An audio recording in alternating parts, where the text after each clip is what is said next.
ಎಲ್ಲರಿಗೂ ನಮಸ್ಕಾರ. Kantara review. Kantara ಮೂವಿಯ poster ನೋಡಿಯೇ ಎಲ್ಲರಿಗೂ ಗೊತ್ತಾಗಿರಬಹುದು ಇದರಲ್ಲಿ ತುಳುನಾಡಿನ ಸಂಸ್ಕೃತಿಯನ್ನು ಎತ್ತಿ ಹಿಡಿಯಲಾಗಿದೆ ಎಂದು. ಕಾಂತಾರ ಮೂವಿಯ ಪೋಸ್ಟರ್ನಲ್ಲಿಯೇ ಕಂಬಳ ಹಾಗೂ ದೈವದ ಬಗ್ಗೆ ತೋರಿಸಲಾಗಿದೆ. ಮೂವಿಯ ಪೋಸ್ಟರೇ ಮೈಚುಂಬಿಸುವಂತೆ ಇದೆ ಎಂದಾದರೆ ಇನ್ನು ಮೂವಿ ಹೇಗಿರಬಹುದು? ಹೌದು, ಇದರಲ್ಲಿ ವಾವಿನಿಸುವ ದೃಶ್ಯಗಳೇ ಇರುವುದು ಎಂದರೆ ತಪ್ಪಾಗಲಾರದು.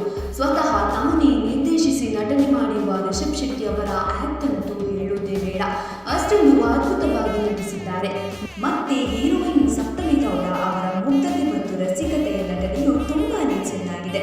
ಎಲ್ಲರ ಬಾಯಲ್ಲೂ ಒಂದೇ ಮೂವಿಯ ಹೆಸರು, ಅದೇ ಕಾಂತಾರ. ಪ್ರತಿಯೊಬ್ಬರು ವೀಕ್ಷಿಸುತ್ತಿರುವ ಈ